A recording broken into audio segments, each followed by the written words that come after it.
धन्यवाद सभापति महोदय, आपने मुझे इस विशेष चर्चा पर बोलने का मौका दिया। भारत के संविधान के 75वें वर्ष की चर्चा के मौके पर मैं सबसे पहले संविधान बनाने वालों की दूरदृष्टि को सलाम करती हूँ। एक युवा सांसद के तौर पर मैं अपनी उम्मीदों को संविधान के साथ जोड़कर खास तौर पर ये बताना चाहती हूँ कि आज हमारे देश में पिछड़े, दलित, अल्पसंख्यक समुदाय को किस तरह अपने संवैधानिक अधिकारों और आज़ादियों की हिफाजत के लिए हर रोज़ मुश्किलों का सामना करना पड़ रहा है। Doctor B.R. अम्बेडकर के कथन से अपनी बात रखना चाहती हूँ। उन्होंने कहा था, मुझे अपने भारतवर्ष पर फक्र है कि जिसके पास ऐसा संविधान है जो लोकतंत्र, समाजवाद और सेक्युलरिज्म को संजोता है। लेकिन आज ऐसा लगता है जैसे संविधान की किताब तो है पर इसे चलाने वालों का ईमान गुम हो गया है। आज हिंदुस्तान में हर वर्ग को किसी न किसी चुनौती का सामना करना पड़ रहा है, मगर अल्पसंख्यक, खासतौर पर मुसलमानों पर जो कहर टूटा है वो किसी से छुपा नहीं है। ये लोग सिर्फ अपने मजहबी पहचान की वजह से निशाने पर हैं। संविधान का अनुच्छेद 15 कहता है कि किसी भी नागरिक के साथ धर्म, जाति या किसी और वजह से भेदभाव नहीं होना चाहिए, लेकिन हकीकत इसके उलट है। हालात इस कदर बिगड़ चुके हैं कि hate speech, mob lynching, bulldozer द्वारा घरों को गिराने की घटनाएं आम हो गई हैं। खास तौर पर उत्तर प्रदेश में, जहां ऐसा लगता है जैसे कानून के नाम पर जंगल राज चल रहा हो। संभल में जो हुआ वो सबके सामने है। पुलिस के संरक्षण में निर्दोष लोगों की हत्या की गई और सरकार ने चुप्पी साध ली। अल्पसंख्यकों पर हिंसा बढ़ती जा रही है, मगर सत्ता में बैठे लोग या तो आंखें मूंदे हुए हैं या फिर इन घटनाओं को बढ़ावा दे रहे हैं। हद तो तब हो जाती है जब न्यायपालिका की बात भी अनसुनी कर दी जाती है। सुप्रीम कोर्ट ने मॉब लिंचिंग पर 11 सूत्रीय निर्देश जारी किए थे। इसमें साफ कहा गया था कि राज्य सरकारें और पुलिस इस तरह की घटनाओं को रोकने और दोषियों पर सख्त कार्रवाई करने के लिए जिम्मेदार हैं, लेकिन आज भी इन निर्देशों पर अमल नहीं हो रहा है।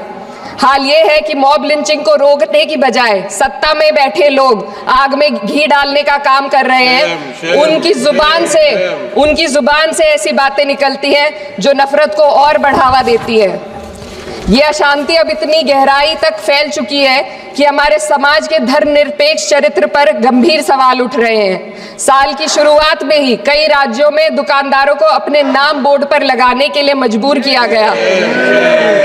इसे सेहत और सुरक्षा के कानूनों का हिस्सा बताया गया, मगर असल मंशा कुछ और थी। ये कदम खास तौर पर मुसलमान दुकानदारों को निशाना बनाकर उठाया गया ताकि उनकी रोजी रोटी पर चोट की जाए। पिछले हफ्ते मुरादाबाद में एक मुस्लिम डॉक्टर को हिंदू बहुल्य मोहल्ले में घर खरीदने पर विरोध झेलना पड़ा। वजह बताई गई कि इससे मोहल्ले की सामाजिक शांति बिगड़ जाएगी। अब आप ही बताइए, क्या ये वजह सही है, जायज़ है?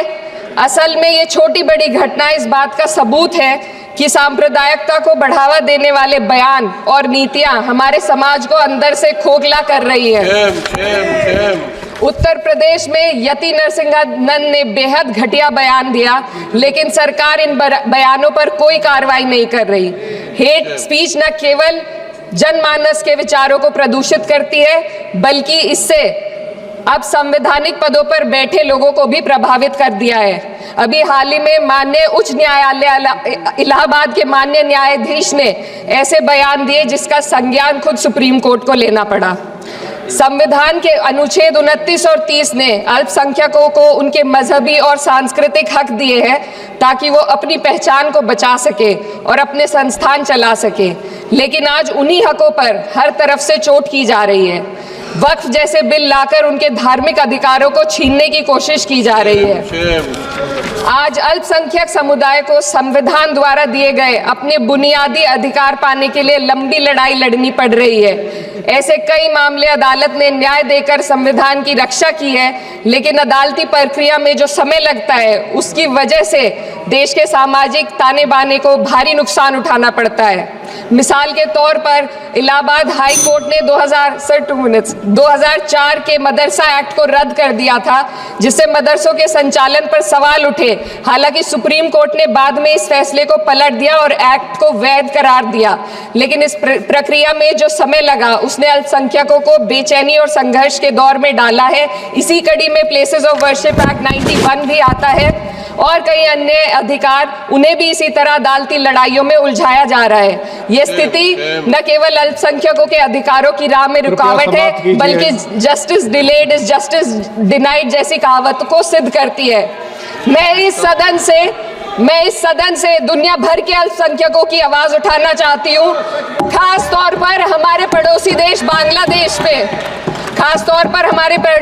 बांग्लादेश में अल्पसंख्यकों के साथ जो हो रहा है वे दिल को गहरे तक चोट पहुंचाने वाला है। उनकी जान माल की हत्या की जा रही है। बांग्लादेश हो या हिंदुस्तान हो या कोई और देश, अल्पसंख्यकों की सुरक्षा, इज्जत और अधिकारों की हिफाजत हर सरकार की सबसे पहली जिम्मेदारी होनी चाहिए। मैं इस सदन से अपने देश के अल्पसंख्यकों के साथ बांग्लादेश के पीड़ित अल्पसंख्यकों की आवाज को एक साथ उठाना चाहती हूँ।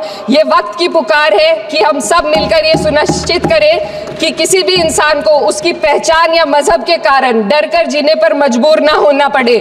जहाँ हक छीने जाते हैं वहाँ अमन खो जाता है। ये बात हर सरकार को समझनी चाहिए। अगर हम सच में अपने संविधान का सम्मान करना चाहते हैं तो हमें नफरत और भेदभाव को खत्म करना होगा।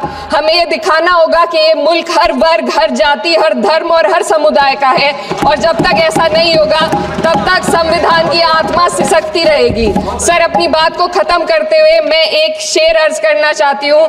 ये दाग दाग उजाला, ये शब गजीदा शहर, वो इंतजार था जिसका, ये वो शहर तो नहीं। लेकिन अगर इस सदन में बैठे हम सभी सदस्य ये ठान ले कि हमें संविधान के मूल्यों को लागू करना है और उसे लागू करने का प्रयास करें, तो वह सुबह जरूर आएगी जिसके लिए लाखों भारतवासियों ने अपने जानों की कुर्बानी दी थी।